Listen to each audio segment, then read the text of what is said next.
오늘은 시바트에서 나온 헬퍼 스프링이 들어간 이중 스프링에 대해서 한번 리뷰를 해보려고 합니다.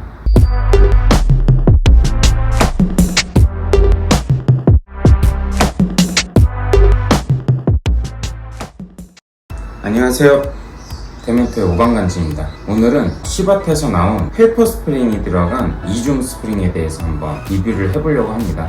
이미 이 투스텝, 그러니까 헬퍼 스프링이 들어간 제품은 이번에 시바트에서 나온 게 최초의 제품은 아니에요. 원래 기존에 이렇게 오버도즈에서 나왔던 헬퍼 스프링 타입이 원래 기존에 존재했었거든요. 드디어 시바트에서도 그런 스프링이 나왔습니다. 근데 이제 여러분들께서는 많이 궁금해 하실 거예요. 도대체 왜 이중 스프링, 그러니까 위에 헬퍼 스프링이 들어간 이런 제품들이 출시를 하게 되었고, 이걸 왜 유저들이 사용을 하는지, 그게 가장 궁금하실 텐데요. 일단 첫 번째로는 이 헬퍼 스프링이 차가 눌려있을 때는 역할을 별로 하는 게 없습니다. 그냥 헬퍼 스프링 자체가 워낙에 굉장히 약한 스프링이기 때문에 1G라고 그러죠. 우리가 차를 지상에다 딱 놨을 때 이미 이 위에 있는 헬퍼 스프링은 이미 이렇게 다 먹어있는 상태예요. 근데 그 먹어있는 상태에서부터 이제 댐퍼가 이렇게 역할을 하게 되는 거거든요. 당연히 얘가 눌릴 때는 별 역할이 없어요. 왜냐면 이미 눌려있는 상태니까 이 헬퍼 스프링이 눌릴 때는 큰 역할을 하진 않지만 늘어날 때가 큰 역할을 하게 됩니다. 여러분들이 아마 스프링을 선택을 하실 때 그런 경험을 많이 하셨을 거예요. 우리가 특히나 이제 레이브디의 그런 알튠, 그런 숏 스프링, 하드하고 숏 스프링을 사용할 때 여러분들이 세팅을 잡아보시면 피칭이라든지 아니면 롤이라든지 이런 게 굉장히 현저하게 줄어드는 거를 보실 수 있었을 겁니다. 그러면은 그게 왜 그렇게 줄어드느냐? 단순히 짧아서 그러냐? 짧은 것도 있지만 하드하기 때문인데요. 우리가 롤이나 피칭을 먹을 때는 한쪽만 잘 눌린다고 해서 롤이나 피칭이 잘 먹지는 않거든요. 반대쪽이 같이 일어나줘야지만 롤이나 피칭 효과가 더 극대화가 되는데, 이때 그냥 숏 스프링 그리고 하드한 스프링 상태인 경우에는 충분히 늘어나주지를 못해요. 그러니까 한쪽은 눌리게끔 해줘도 다른 한쪽이 늘어나지를 못하는 거죠. 그런 단점을 보완하고자 나온 게 바로 이 헬퍼 스프링이거든요. 이 헬퍼 스프링을 쓰게 되면 당연히 원래 기존에 눌려있지만 늘어날 때는 충분히 얘가 더 늘어나주는 역할을 하게 되면서 롤이나 피칭이나 이런 게 더 잘 구현이 될 수 있다고 볼 수가 있습니다. 그래서 실체에서도 제가 알기로는 이 헬퍼 스프링이라는 게 이제 많이 들어가게 돼 있고, 그래서 이거를 착안해서 만든 게 바로 이런 투스텝 스프링이 되겠습니다. 일반적으로 여러분들이 이제 숏 스프링, 하드한 스프링 이런 걸 많이 쓰셨던 분들께는 헬퍼 스프링 타입이 굉장히 이제 목마른 부분이었을 텐데요. 이번에 시바트에서도 이걸 출시했습니다. 그러면 저와 함께 이런 투스텝 스프링이 어떻게 생겼는지 자세히 한번 살펴보러 가시죠. 네, 한번 댐퍼에 대해서 한번 살펴보도록 하겠습니다.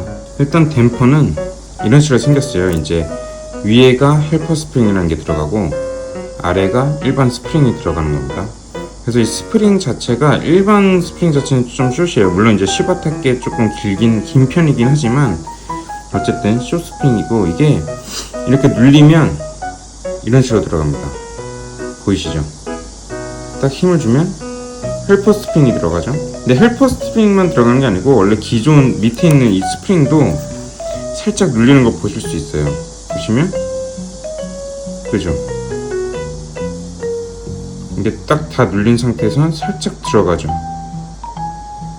네, 이런 역할을 하는 겁니다. 그래서 얘가 차가 바닥에 있을 땐 그냥 이렇게 눌려 있을 거예요. 이 정도 이렇게 눌려 있겠죠. 그 다음에 이제 롤이 먹거나 늘어나야 되는 일이 생기면 이렇게 늘어날 겁니다. 근데 기존 스프링, 헬퍼 스프링이 없는 상태라고 하면 이만큼까지밖에 못 늘어나는 거예요. 보이시죠? 근데 헬퍼 스프링이 있으면 이만큼까지 더 늘어날 수가 있는 겁니다. 어마어마한 차이거든요. 여러분들이 숏 스프링만 쓰시면 아마 이 숏 스프링 이만큼까지밖에 늘어나지 않을 거거든요. 그렇기 때문에 이제 피칭이나 아니면 롤에 있어서 그만큼 반대쪽이 늘어나주지 못하기 때문에 그 양이 줄어드는 거죠. 이걸 이제 차에서 보게 되면 어떤 식으로 되는지 한번 보시죠.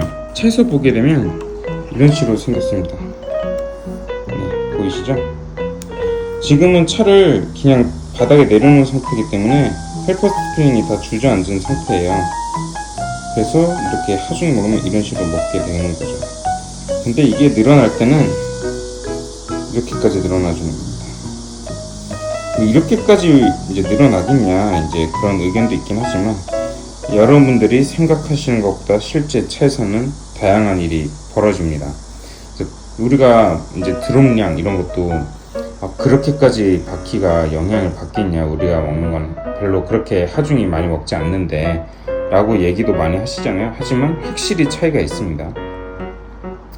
그래서 이렇게 늘어나진다는 거, 이 헬퍼 스프링이 그만큼 더 늘어나준다는 거, 이게 중요한 거고, 그렇기 때문에 여러분들이 세팅을 잡으실 때 좀 중요한 게 이제 최대한 늘어났을 때 이 헬퍼 스프링이 다 이제 줄어들어 있지 않게 세팅을 잡으셔야 돼요. 이렇게 헬퍼 스프링이 늘어날 수 있는 구간을 만들어 주시는 게 굉장히 중요합니다.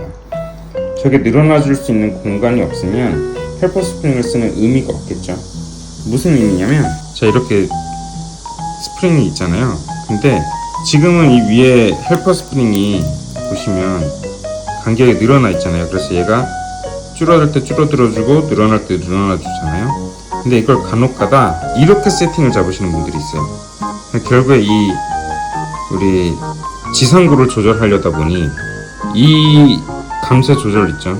이거 우리가 보통 조이는 거, 이 조이는 이 리테이너라고 하나요? 이거를 이만큼 이빨에 조여놓은 거예요. 그러면 어떻게 돼요? 이 헬퍼 스프링이 지금처럼 아예 다 줄어들게 되거든요. 매우 약한 스프링이어서 다 줄어들어요. 그러면 얘가 역할을 하냐? 전혀 안 하죠. 그냥 밑에 스프링만 움직이는 겁니다. 이렇게 해서 세팅을 하면 전혀 의미가 없어요. 이렇게 세팅을 해서 쓰시는 게 아니고, 이렇게 헬퍼 스프링 구간이 있게끔 세팅을 해주셔야지만 의미가 있는 겁니다. 그렇게 세팅을 해주셔야만 해요. 그게 이 헬퍼 스프링을 쓸 때 주의사항입니다. 그래서 저 같은 경우에도 여기 보시면 지금은 바닥에 놓았을 때는 이렇게 다 줄어들어 있지만, 얘 결국에는 늘어나면 헬퍼 스프링 구간이 존재하죠. 그래서 이렇게 세팅을 잡아 주셔야지만 헬퍼 스프링을 쓰는 의미가 있게 됩니다. 이게 확실히 효과가 있을 것처럼 보이지 않나요? 물론 이제 우리가 기존에는 이 투스텝 스프링을 제대로 활용할 줄을 몰랐어요. 스텝은 2개지만 이게 왜 있는지, 이런 거를 왜 설계를 해서 만들었는지를 제대로 알고 사용하지를 못하다 보니까 세팅하는 방법 이런 걸 잘 몰랐던 거죠. 그러다 보니까 이거를 사도 여러분들이 막상 활용을 하려고 하다 보니 기존 스프링랑 별 차이를 못 느끼겠다, 이런 점이 굉장히 많았을 거예요. 하지만 이제 서킷이 커지고 코너 구간이 크면 클수록 롤이 더 필요해지고, 그런 구간에 있어서는 굉장히 큰 무기가 될 겁니다. 이렇게 오늘은 시바트에서 나온 투스텝 스프링 한번 리뷰를 해보았고요. 여러분들이 이 헬퍼 스프링이라는 존재에 대해서 한번 잘 이해를 하시는 기회가 되었으면 좋겠습니다. 다음에는 더 유익한 영상으로 여러분들께 찾아뵙기를 바라며, 이상 데멘토의 오방간지였습니다. 감사합니다.